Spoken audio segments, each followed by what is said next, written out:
Hey Leo, this is your first half of February reading.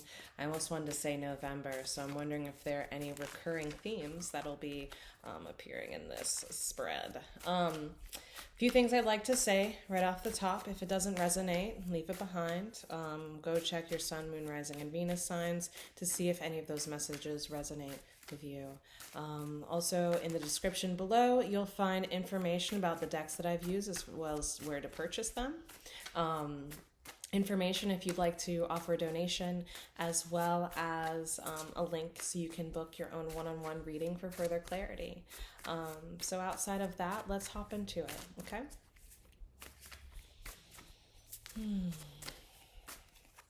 All right. So the first card that we have here is the Seven of Swords.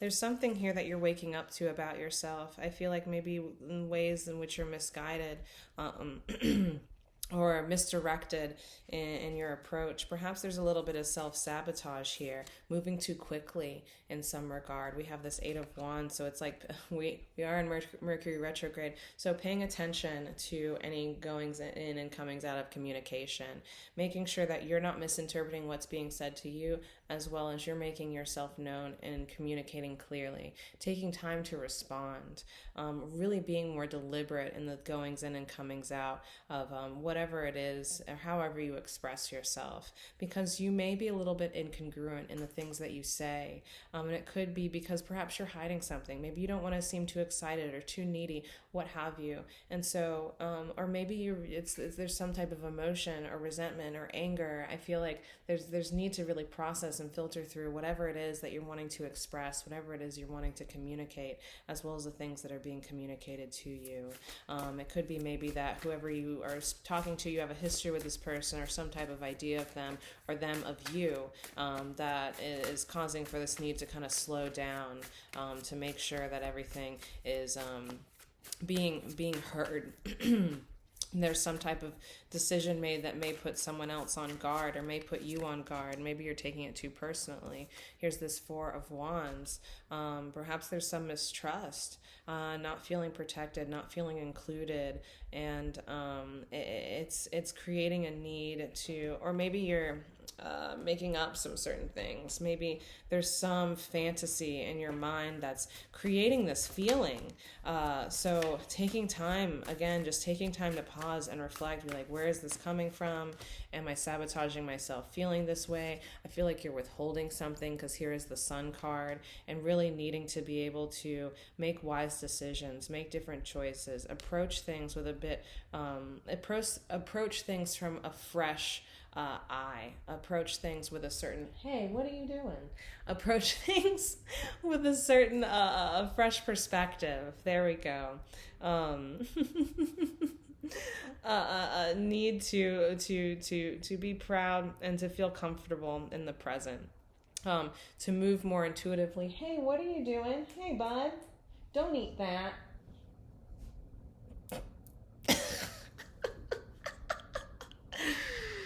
Oh my goodness. Oh my goodness. You're not offering your space to really feel into things, and to get an intuitive read on what's going on. I feel like there's a lot of stuff kind of going on. Maybe you're feeling triggered in some way. It's causing this need to really pace yourself, right? And underneath we have this Ace of Pentacles. It could be this new beginning that you're denying yourself. Maybe you're afraid of what it looks like to start fresh because it's unfamiliar, because it means you're gonna have to move in new ways. You may have been dimming your light a little bit, afraid of how you're gonna be received in some way, afraid of maybe having to turn down something or being turned down for something. And it's like you can't continue to look at it that way. You just have to continue to move through it and to trust that whatever's yours is coming to you, and anything else is not going to remain, and that's okay. That's okay. Look at this guy. He's being so mischievous in the background. Okay, with the Seven of Swords. All right, we have 9 cups. And it could be that you give too much. You really put into account the other.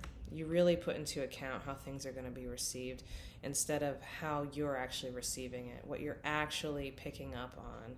And so it creates distortion, it creates interference. Whatever, is intuitively met is being kind of manipulated by you to some degree, that's leaving you in this state of like, okay, I gotta kind of, we have this Eight of Wands, we have the Nine of Pentacles. And so it's left you in positions where you've really kind of been working, you like freedom.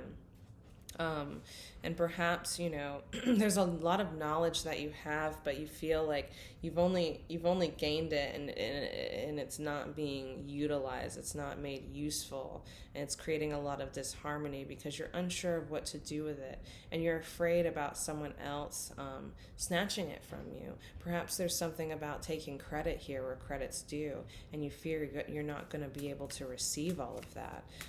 And so it's this feeling where it's just like, you feel kind of stuck because there's no way forward. You feel like you can't continue to do stuff by yourself, but at the same time, you're not valuing what you have to offer enough to go out on your own and to make these things happen.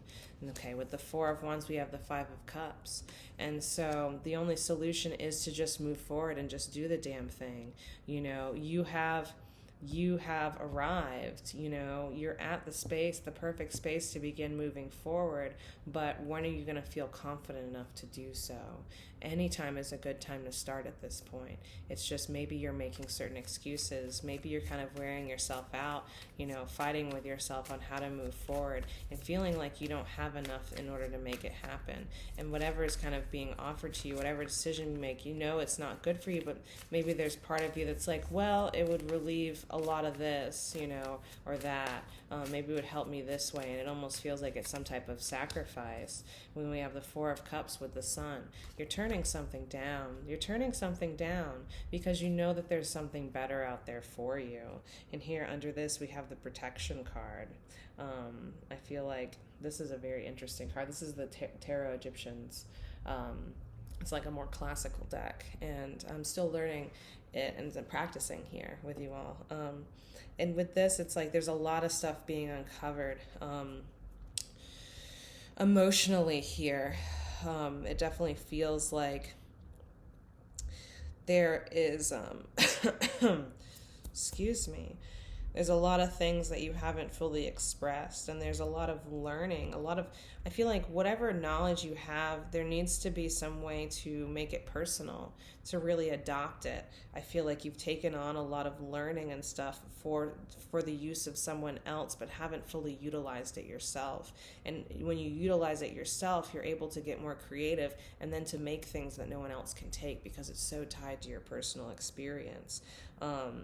It's like you almost feel like someone's just gonna, if you put something down, someone's gonna come snatch it up, and then you're gonna be left hungry in some degree. But no, there's still bigger fish left to catch, and if that has happened to you already, don't worry, because that stuff wasn't for you, so don't worry about it. Here we have the Emperor reversed. Those people are operating from the same level of insecurity that perhaps you are fearful of engaging in, and maybe someone sees you as having something that's worth it, but they're not treating you fairly, and maybe you've been kind of on the fence, knowing that you've got to release yourself from this energy, from this hopefulness of having someone come in and do the work for you, but then who's going to take the credit, right?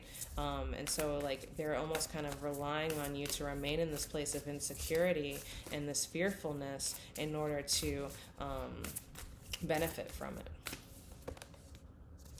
Okay, open your heart unto the body of life. And I'm being asked to pull another one, so I will. That one wants to come up. Love is sufficient unto love. So there's something about like the personality, as well as like the personality versus the heart, right? And perhaps whoever you're dealing with, there's someone who's really bent on, who really leans into utilizing their personality to shield themselves. And maybe you've kind of fallen into this trap too, where you come off as one thing, you're kind of putting off a front, But in order to avoid opening yourself up fully, in order to avoid this type of vulnerability and this type of love that's there for you, is like you got to be the first one to offer it in order to receive it. All right, so I'm going to read the first one. Open your heart unto the body of life.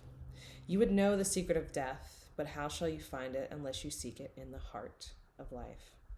The owl whose night-bound eyes are blind unto the day cannot unveil the mystery of light. If you would indeed behold the spirit of death, open your heart wide unto the body of life. For life and death are one, even as the river and sea are one. So it's like finding these similarities, and wherever your judgment kind of lies with this other person or the people around you, recognize that you also are in that category, that you were talking about yourself. And some of these judgments are your own sore spots, right? Are these self-backs or spaces of self-sabotage, as we mentioned before. Love is sufficient unto love. Love gives not but itself and takes not but from itself. Love possesses not, nor would it be possessed, for love is sufficient unto love. When you love you, you should not say, God is in my heart, but rather I am in the heart of God. And think not you can direct the course of love, for love, if it finds you worthy, directs your course. So again, taking things and applying them to where you are and who you are and how has it helped you. Really cultivating your knowledge into wisdom.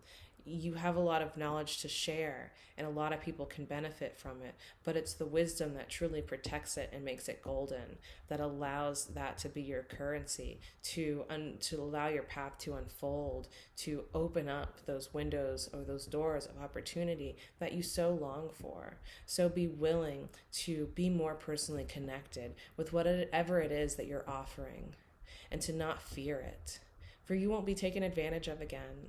Don't worry. You can grieve all the times that has happened before, but recognize, were you in a space where you were just trying to prove what you were worth, where you were trying to show all that you know, and where you were easily capitalized upon instead of being more artful in your approach. So that is what I have for you, Leo. I know you got it in you. If you'd like to book a one-on-one session for further clarity, link is in the description below. Check out the cards that I used today. They are absolutely wonderful. Some of my favorites and some of them that I'm just now learning. Other than that, I would appreciate all donations. So if you feel this reading has helped you at all, considering just popping $1 in to my Venmo or something. Any little bit is met with tons and tons of gratitude. I'm getting a little tongue-tied. I've done a lot of these today. Anyways, I will talk to you again soon. Bye for now.